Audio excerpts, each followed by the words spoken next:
El siguiente programa es familiar. Puede contener escenas de violencia moderada. No contiene escenas de sexo. Para mayor comprensión de los menores de edad, debe ser visto en compañía de un adulto responsable.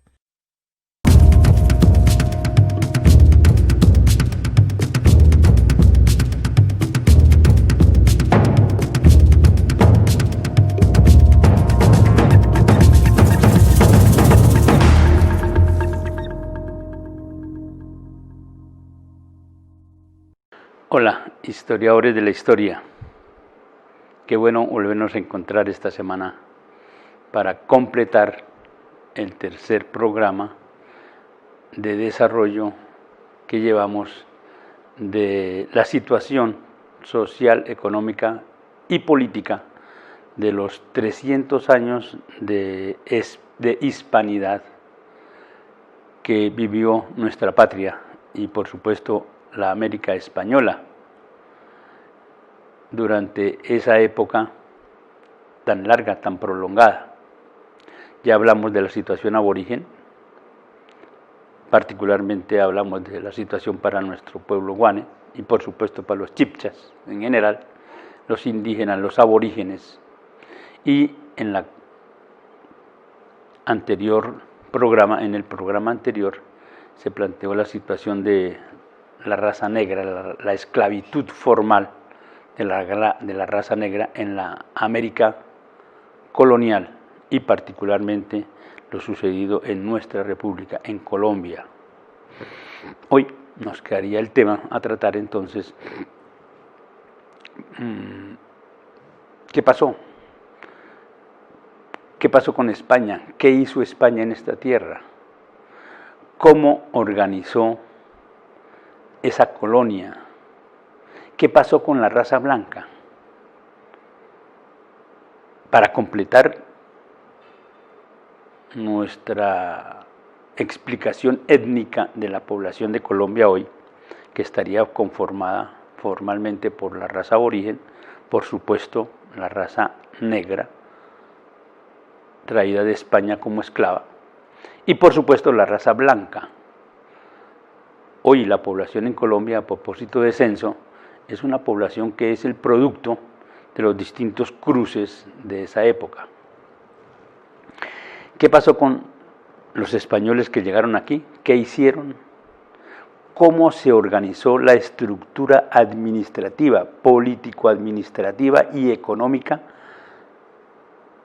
de la colonia? ¿A quién benefició específicamente?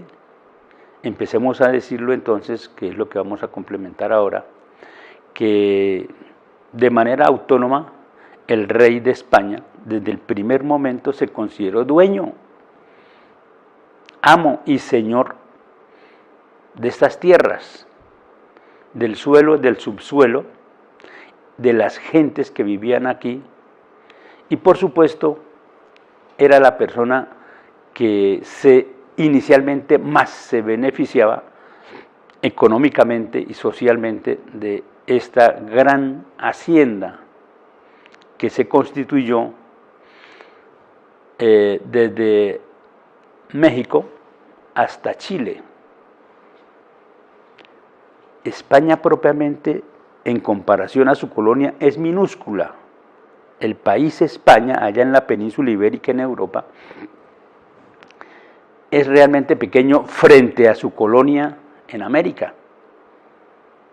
Y todo ese espacio territorial, geográfico, político, económico, de un momento a otro pasar a propiedad del rey y por supuesto de los españoles que llegaban a esta tierra por delegación, porque el rey siendo el único dueño, él delegaba en los descubridores, en los conquistadores, en los capitanes, en las reales audiencias y por supuesto en los virreyes. Entonces la temática de hoy es absolutamente interesante y queremos dejar la mejor claridad en el tiempo tan corto que es la televisión, pero vamos a tratar de que quede bien claro cuál fue esa estructura político-administrativa que durante tantos años vivió nuestra patria.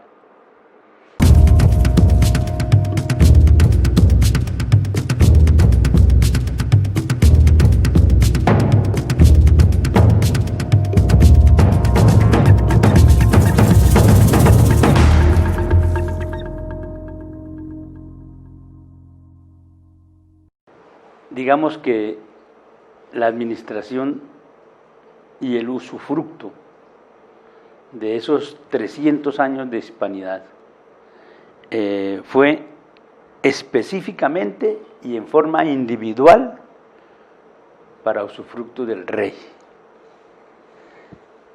Era la máxima autoridad, era quien controlaba, quien revisaba y hacía las leyes, las ejecutaba, las hacía cumplir, etcétera, etcétera. Era la máxima autoridad, Su Majestad el Rey.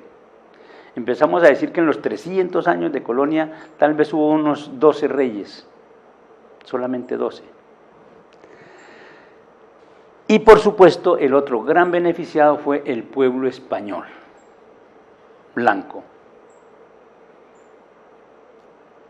representado principalmente entre aquellos españoles que se venían de la península ibérica, de España, sobre América y particularmente a Colombia, a lo que sería después Colombia, al virreinato de la Nueva Granada. El rey le delegaba en esos primeros descubridores, conquistadores, capitanes generales, reales audiencias, virreyes y demás, él les delegaba para que en su nombre actuaran. Si no le convenía al rey, simplemente los cambiaba. Entonces vamos a precisar lo siguiente. Estas dos líneas que observamos aquí en el gráfico nos separan a las autoridades que estaban allá en la península ibérica. Los que realmente gobernaban vivían allá, estaban allá en España y desde allá ordenaban, dirigían leyes, etcétera, etcétera. Y de estas dos líneas hacia abajo estaríamos presentando entonces, en este caso del Consejo de Indias, las autoridades que lo representaban aquí en la colonia. De aquí hacia abajo, aquí tenemos, en esta escala social, aquí tenemos a los aborígenes, a los esclavos y por supuesto a los hijos de españoles que nacían en América. ¿Por qué hago la separación esa de los hijos de españoles? Si un matrimonio, ya tal vez lo dijimos en un programa anterior, un español, un hombre y una mujer se casaban en España, tenían sus hijos allí, 2 hijos por ejemplo, esos eran españoles, pero si por alguna razón venían a vivir aquí, al virreinato de la Nueva Granada, hoy Colombia, y tenían hijos aquí, esos que nacían aquí eran manchados de la tierra y los llamaban criollos. Y por lo tanto no tenían los privilegios que sí tenían todos los españoles que llegaban aquí y por supuesto los españoles que vivían en la península y por supuesto en últimas los privilegios para el rey. Los únicos que no tenían ningún privilegio eran los aborígenes, los esclavos. El criollo ya empezaba a ubicarse un poco por encima de esto. 3 instituciones fundamentales se organizó en ese organigrama, sistema político administrativo colonial de España. 3 autoridades principales: la Casa de Contratación de Sevilla, la Real Hacienda y el Consejo de Indias. Obsérvese que entre estos aquí todos están integrados el uno hacia el otro y así sucesivamente, porque todos cumplían el objetivo que Su Majestad el Rey le ordenaba. En la cúspide de todo, aquí estamos señalando, estaba el rey. Veamos rápidamente entonces lo relacionado con la Casa de Contratación. Insistamos que en últimas, lo que le importaba a los españoles, blancos españoles, por supuesto al rey, era enriquecerse con esa gran hacienda que sorpresivamente encontraron en América. ¿Qué era la Casa de Contratación? Su ubicación estaba en Sevilla, España, y ella tenía por encima de ella a Su Majestad el Rey, que era quien le ordenaba y quien en últimas recibía todo lo que la casa de contratación hiciera en su beneficio. ¿En qué consistió esa casa de contratación? En primer lugar, era para regular estrictamente todo lo relacionado con el comercio que salía de España hacia la colonia o que salía de la colonia hacia España. Todo, oro, riquezas, metales preciosos, pasajeros, embarcaciones, etcétera, etcétera. Era una institución supremamente importante para el rey. Específicamente, entonces, la Casa de Contratación de Sevilla controlaba los metales preciosos, el comercio y los pasajeros que salían de aquí hacia la metrópoli, hacia España, o que de España se embarcaban. Por supuesto, de España no salían tal vez metales preciosos, pero sí salían mercancías. Y por supuesto, esclavos negros, que el esclavo negro fue una gran mercancía, fundamentalísima. Entonces, ese control lo hacía la Casa de Contratación de Sevilla. Administraba justicia en asuntos mercantiles, la Casa de Contratación de Sevilla. Había mucha polémica, las rivalidades entre los mismos conquistadores, entre los virreyes, entre las mismas autoridades, cada uno a ganarse, a apoderarse más de riqueza, esa rapiña por el oro, por la riqueza, enriquecerse fácilmente, pues causó muchos problemas y entonces esta Casa de Contratación era la encargada de dilucidar esas problemáticas. Por supuesto, era un centro naval para estudios geográficos además. ¿Por qué naval? Porque pues era su relación con el comercio que salía aquí a las Indias.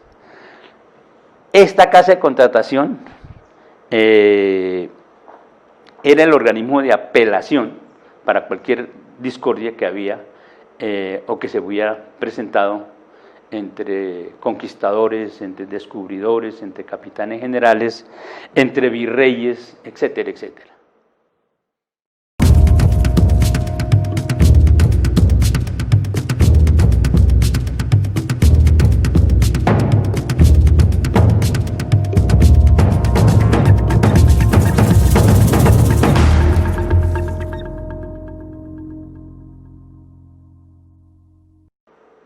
La Real Hacienda.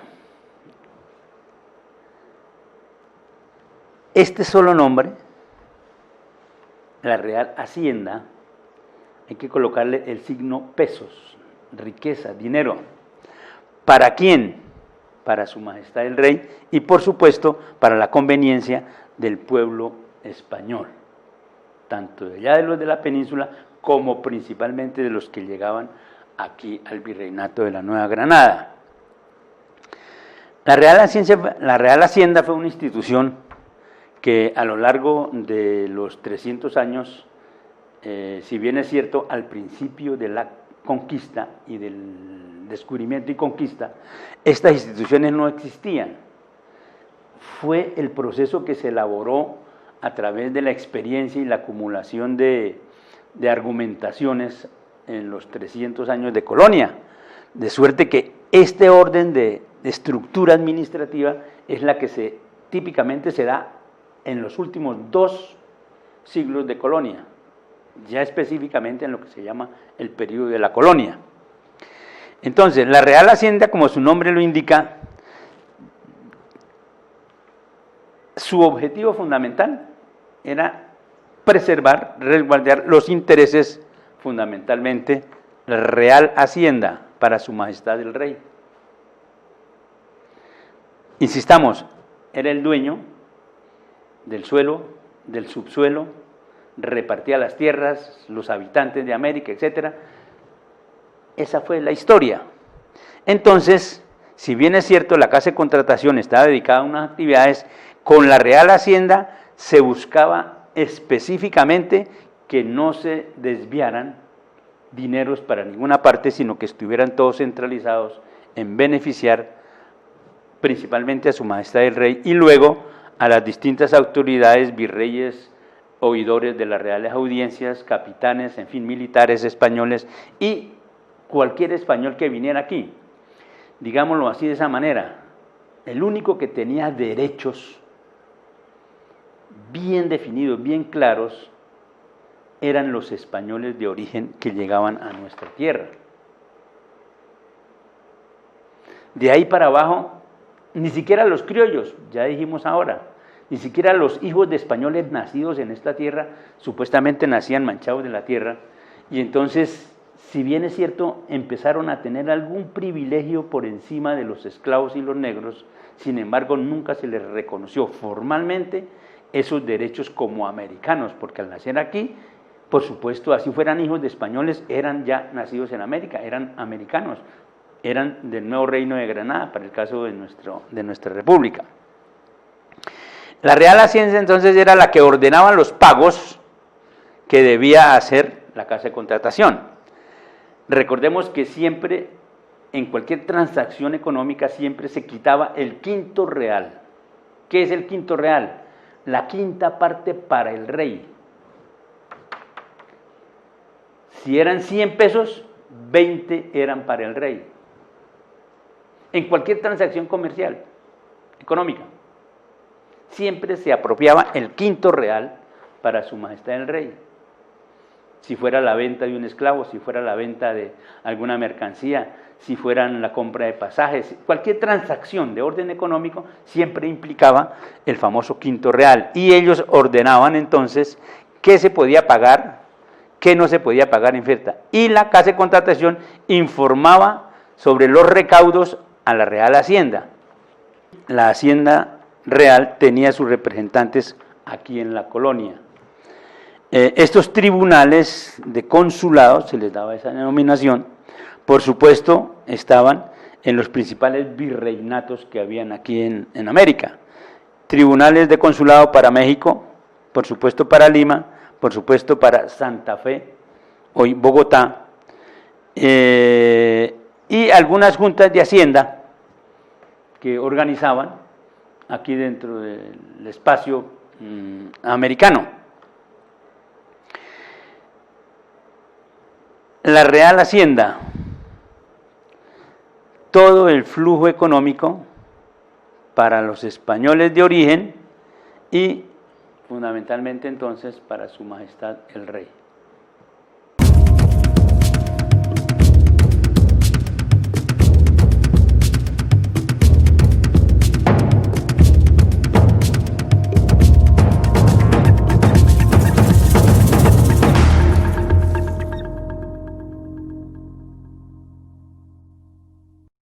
La tercera institución creada por España se denominó, y con residencia allá en España, se denominó el Consejo de Indias. Tal vez como su nombre lo indica, era quien organizaba, decidía y elaboraba, en términos muy generales, toda la legislación, las leyes indianas que favorecían los intereses de los españoles y del rey y que eran enviadas aquí a la colonia. El Consejo de Indias era como esa máxima institución de tipo legal, de tipo, hoy lo llamamos, por ejemplo, para nuestro caso en Colombia, el Congreso de la República, que hoy es el que elabora las leyes. Pero en aquella época, pues por supuesto, era el rey. Pero por encima del Consejo de Indias, igual que aquí en la Real Hacienda o en la Casa de Contratación, por encima del Consejo de Indias estaba su majestad el rey. Si una ley al rey no le parecía que estaba bien, simplemente no la autorizaba. Y buscaban, por supuesto, que las leyes que ellos elaboraban fueran la respuesta a lo que el rey quería y proponía. Entonces, en ese orden de ideas, digamos que este Consejo de Indias tenía muchas facultades, además de elaborar las leyes. Por ejemplo, era donde se discutían y analizaban qué personas, qué nombres de personas podían ser nombradas como virreyes, como gobernadores, como alcaldes mayores, etcétera. Imagínense la importancia que tenía, por supuesto, entonces ese Consejo de Indias. Esos nombramientos, pues, llegaban después de que tenían el visto bueno de su majestad el rey y eran enviados aquí a la colonia para las distintas organizaciones que tenían autoridades y demás que habían en la colonia. Ya dijimos, elaboraba las leyes, era el que redactaba. Se llama el derecho indiano, el cúmulo de leyes que elaboró el Consejo de Indias, se le conoce con el nombre de la legislación indiana, las leyes de Indias. España nunca quiso reconocer a nuestro continente como América, a pesar de que desde muy temprano, ya al comienzo de la colonia, ya se hablaba de América como un continente nuevo. España nunca quiso reconocernos como tal, como ese desprecio por esta tierra. Entonces era simplemente las Indias Occidentales, y por eso esa legislación, ese cúmulo reciben esa denominación. Era el tribunal de apelaciones judiciales. Ya dijimos que las rivalidades, las envidias, los egoísmos, muchas circunstancias que se daban entre los mismos españoles que llegaban aquí a la colonia, generaban disputas, generaban demandas, generaban una cantidad de circunstancias de orden legal que el Consejo de Indias tenía que resolver. Pero insistamos, quien tenía la última palabra era el rey. El Consejo de Indias podía tomar una decisión, pero si el rey no la aceptaba y no le parecía y no quería, simplemente yo, el rey, soy el que manda. Bien, de esta manera entonces tenemos esa estructura con residencia allá en la colonia, en la metrópoli, perdón. Aquí en la colonia, ¿qué organismos se crearon como autoridades? En primer lugar, digamos, los virreyes. Obsérvese que ellos dependían en primera instancia del Consejo de Indias. Igualmente, la Real Audiencia era como el Consejo de Indias, pero aquí en América. La Real Audiencia asesoraba a los virreyes. Por supuesto, de ella dependía también los capitanes generales y las audiencias pretoriales donde no habían virreinatos.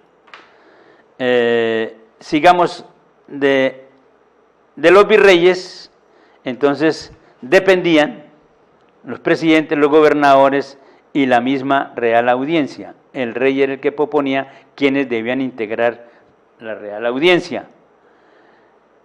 Del virrey dependían entonces los gobernadores de provincia. Para el caso específico de la provincia de Socorro, que para la época, en finales de la colonia concretamente, Socorro era la capital de la gran provincia de Socorro. Y se nombraban los gobernadores. Ellos, a su vez, el gobernador nombraba a los alcaldes mayores, por supuesto los corregidores, y aquí llegamos a la parte más baja de las autoridades españolas, que se llamaban los cabildos. Hoy lo llamamos Consejo Municipal. El Consejo Municipal, por supuesto, tenía algunas funciones para asesorar a los alcaldes menores o alcaldes mayores, y esto a su vez seguía la estructura hacia el rey. Los hijos de españoles, o sea, los criollos, el único acceso, el único privilegio que, digamos, podían tener era que ellos podían formar parte de los cabildos. Estaba integrado precisamente por esos hijos de españoles que en un momento determinado tuvieron muchos intereses económicos, que fueron terratenientes, que eran grandes comerciantes, etcétera, etcétera, y que integraban esos cabildos. En la parte más baja, entonces, tenemos, como ya lo dijimos, el pueblo en general, constituido por la raza aborigen, la raza negra, y por supuesto los distintos cruces entre blancos y negros, entre blancos y aborígenes, entre negros e indios, y etcétera, que recibieron distintos nombres distintas denominaciones. No me voy a referir específicamente a esta parte porque es donde están las capitanías generales. La capitanía general, el virrey nombraba el capitán general. Explicábamos en una sesión anterior que en el caso de Virreinato de la Nueva Granada tuvo la Capitanía General de Venezuela y la Capitanía General de Quito, que dependían del virrey. Y aquí seguía más o menos la misma secuencia, pero ya a nivel de una organización, a nivel de lo que se llamaba la Capitanía General. De esta manera, acabo de explicar entonces esa estructura, repitamos el tema, organigrama del sistema político-administrativo colonial de España, específicamente concretado, formalizado de la mejor manera a finales de la colonia. Agreguemos simplemente lo siguiente, que lo que hizo en España por ser la colonia mayor, por haber iniciado un proceso desde el descubrimiento más inicial con Cristóbal Colón, y así secuencialmente en la experiencia de la colonia, pues más o menos este mismo organigrama fue copiado tanto en la colonia brasileña, en la colonia portuguesa, y algo de esto también fue tomado para la América anglosajona, aunque no específicamente en la América anglosajona. Allí habían unas variantes bastante significativas que separaban los dos sistemas, lo de América Latina y un poco lo de la América anglosajona.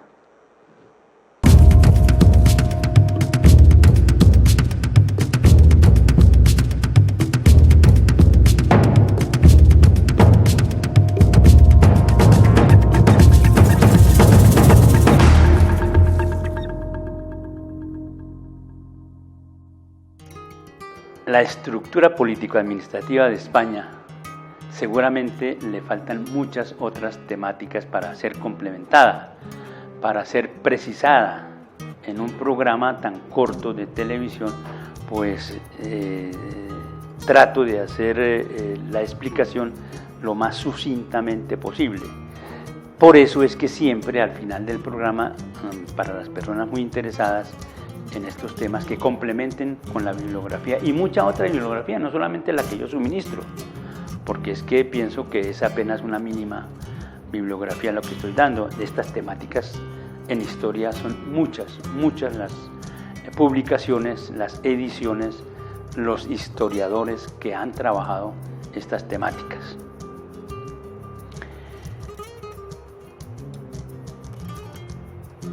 Si bien es cierto, la situación tiránica de España en esos 300 años de colonia que vivieron aquí esos españoles en nuestra tierra, con tanto desprecio, con tanto saqueo, con tanta ignominia para este pueblo, pues es lo que en un momento determinado nutrió la mente y el corazón de nuestros héroes y próceres de la independencia.